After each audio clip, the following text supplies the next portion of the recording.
नमस्कार, मैं रवीश कुमार।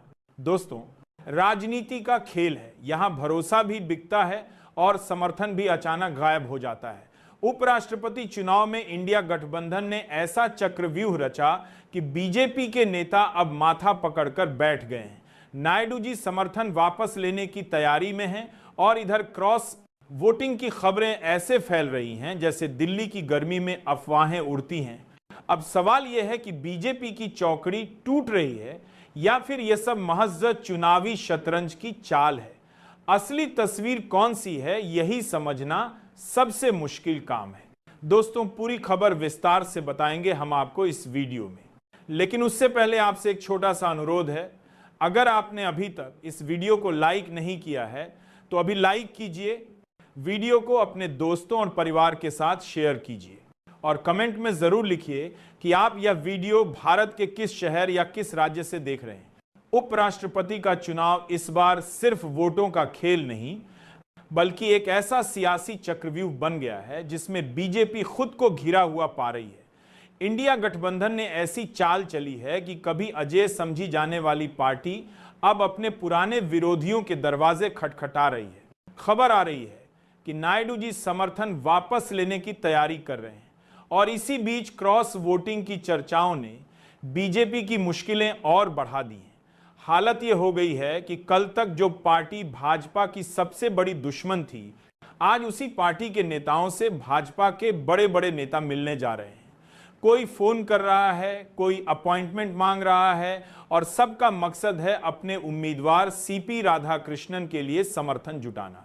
सोचिए जरा, महाराष्ट्र में उद्धव ठाकरे को कल तक भाजपा वाले किस किस नाम से पुकार रहे थे, लेकिन आज वही भाजपा नेता उनके दरवाजे पर खड़े होकर समर्थन की गुहार लगा रहे हैं। खबर है कि रक्षा मंत्री राजनाथ सिंह और मुख्यमंत्री देवेंद्र फडणवीस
लेकिन शरद पवार, उन्होंने तो साफ साफ कह दिया कि वे विपक्ष यानी इंडिया गठबंधन के उम्मीदवार के साथ ही जाएंगे।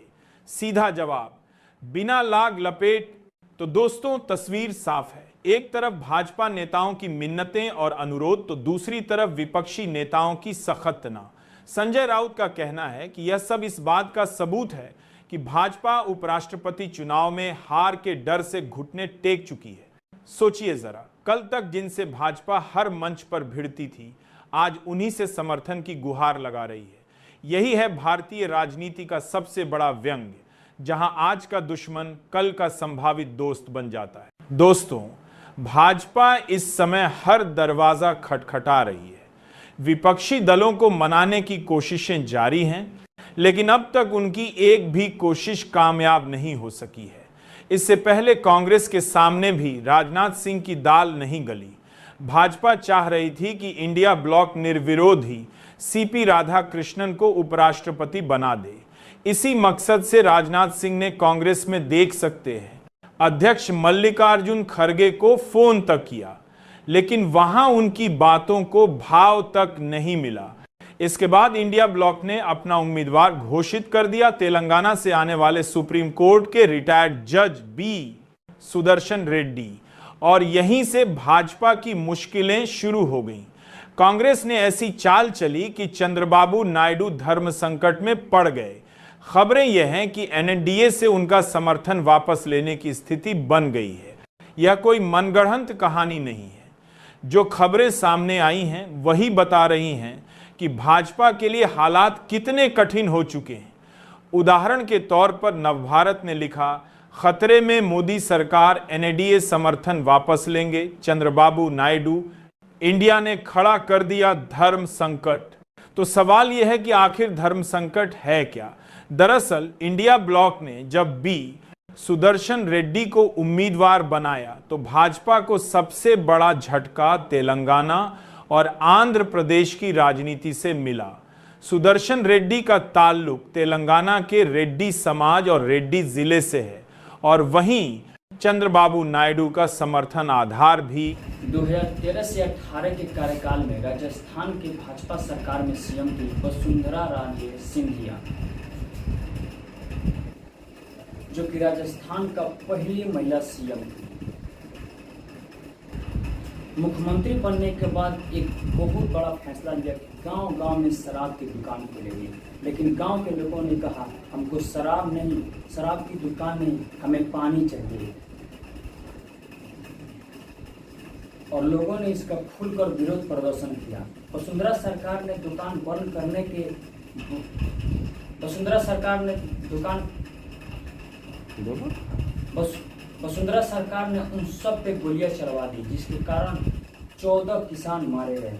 जरा सोचिए कैसी हमारी पुलिस व्यवस्था है, कैसी हमारी सरकार। फेमस यूट्यूबर और बिग बॉस के विनर एलविस यादव के घर पर जो फायरिंग की गई थी उसका जिम्मेवारी भावुक गैंग ने लिया था। उसमें से एक शूटर को पकड़ा गया जिसका नाम ईशांत है, जिसे ईशु गांधी के नाम से जानते हैं।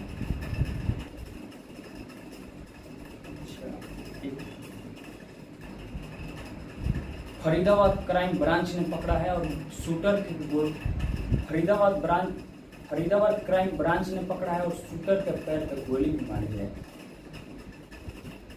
लेकिन एक चीज ध्यान रखना दोस्तों, आपकी जैसी कर्म रहेगी वैसी फल मिलेगा। भगवान के घर में देर है, अंधेर नहीं है। जय हिंद। मेरा नाम अमनदीप सिंह यादव है।